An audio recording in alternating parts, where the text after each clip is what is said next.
Welcome to our Bookhub. In this video we will discuss one of the most controversial and talked about books of all time, the Kamasutra. For those who don't know, the Kamasutra is an ancient Indian text that is considered to be the most important work on the art of love, eroticism, and sensual pleasure. The author of the book is Vatsyayana, who wrote it in Sanskrit in the 3rd century CE. The Kamasutra is divided into 7 books, each of which focuses on a different aspect of human sexuality and relationships.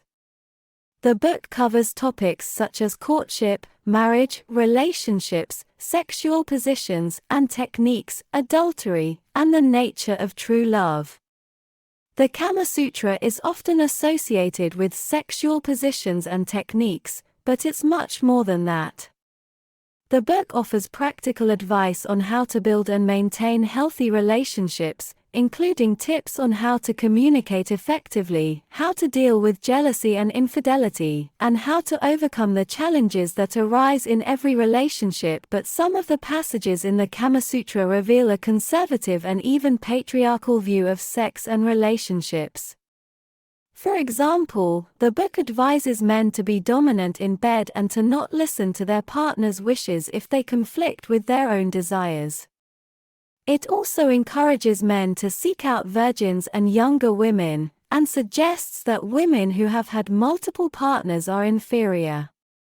Furthermore, the Kamasutra advocates for strict gender roles, with men expected to be providers and women expected to be subservient and obedient.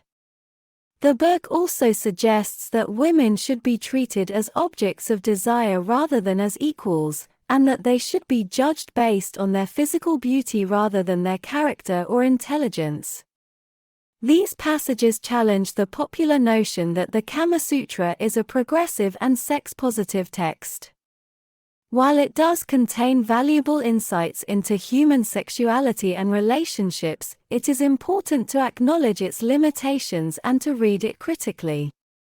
With its open conversation and attitude towards sexuality, support for various sexual partners, widow remarriage, encouragement of women managing finances, and other topics, the book was incredibly revolutionary for its time. The fact that the free Indian masses frequently refer to the irony of coming from the country that produced the Kamasutra yet ending up in the backward, sexually restricted situation we seem to be in today is not surprising given these sentiments. The Kamasutra describes the characteristics of a high-quality woman and then compares just these women to the League of Men, apparently the ideal for everyone. The Kamasutra is undoubtedly far more progressive than other works of its ilk since, at the very least, it holds that women should actually learn the 64 practices of the Kama Shastra. However, in the exact same chapter, it only compares a public woman of high quality to a male, which illustrates the discrepancy in how men and women are perceived. This might appear a little bit like we're clinging on thin air, but when comprehended in the context of the book's other chapters, it's clear that this is.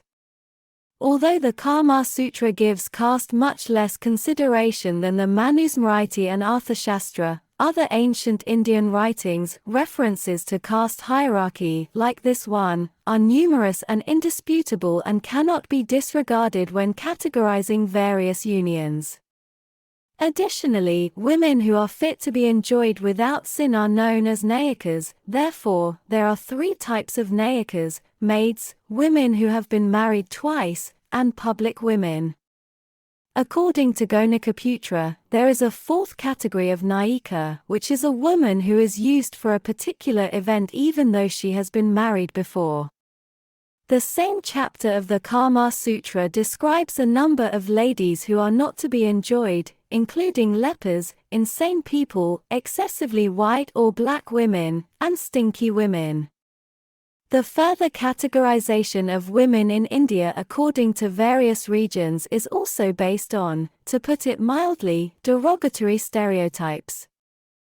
The Kamasutra has a very poor and demeaning opinion of oral sex, saying that only maids and other like women should engage in such acts. Oral sex is not allowed for married women, and Brahmins should never enjoy its joys. A learned Brahmin, a minister who conducts state business, or a man of good reputation should never conduct the Auparishtaka, or mouth congress. Caste isn't the only quality of a lady taken into consideration for marriage. Income and family position are also significant factors. Of course, her physical characteristics. To be fair, it's crucial to remember that the Kamasutra also specifies similar requirements for men. She should also be attractive, have a positive outlook, have lucky marks on her body, and have healthy features like nice hair, nails, teeth, ears, eyes, and breasts that are neither excessively good nor insufficiently bad, and not be bothered by a sickly body. Of course, the man himself should exhibit these attributes. The list of undesirable women that follows is lengthy and includes a woman who has fully arrived at puberty, which is indicative of the wide age gap in these marriages. A young lady who hasn't quite reached puberty, basically, a child, is an acceptable wife. The list also includes women who have unattractive names, noses that are twisted up, crooked thighs, bald heads, and other undesirable characteristics. Being in a mood that isn't entirely pleasant is also a trait that makes someone unmarriable. It reads as a girl who is betrothed to another, asleep, crying, or gone from the house when sought in marriage, should not be married. The Kamasutra explicitly depicts a guy forcing a woman to give her consent. This idea of a superior status has many varied implications, including the typical obligations placed on women. The Kamasutra assigns highly precise responsibilities to women, such as cleaning the house and making floral arrangements, among other things. Additionally, there is a prescribed course of action for when her husband acts inappropriately. She should not place excessive blame on her husband even if she is mildly upset in the event of any misconduct on his part. Additionally, women should avoid giving men sulky looks, unflattering faces, and any other show of unhappiness because these traits are viewed as undesirable by males. In addition to overt sexism and prescribed gender norms, women face additional discrimination because of their wealth, rank, caste, and other factors. The wife must constantly stay away from female mendicants, female beggars, unchaste and roguish women, and female Buddhist mendicants. The Kamasutra supports widow remarriage and even allows for male polygamy, but it makes no mention of female polygamy. The explanations for a guy taking more than one wife are also listed in detail. According to the Kamasutra, a long list of such women includes those that gaze at you, stand at their door or look out onto the street, are female messengers, come from an unrecognized family or caste, are vain, destitute, widows, and so on.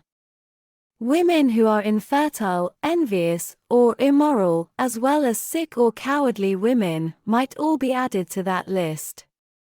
Also excluded are wives whose husbands are lower in status or skill than they are. Not to mention a smelly lady and, of course, a sluggish woman. A courtesan or wife is instructed to engage in a variety of practices, many of which are, to put it mildly, disturbing in order to win a man's favor. In contrast, the Kamasutra provides women with a lengthy list of strategies for getting rid of a partner, including bringing down his ego, not praising him, speaking on a subject he is unfamiliar with, refusing to embrace him, and more. We are left celebrating the Kamasutra's progressive nature while decrying its regressive requirements as two completely different parts of it become clear through these extracts. This book is not exactly the classic representation of progressive thought and discourse that it is regarded as being because of the underlying misogyny and casteism in a number of the lyrics.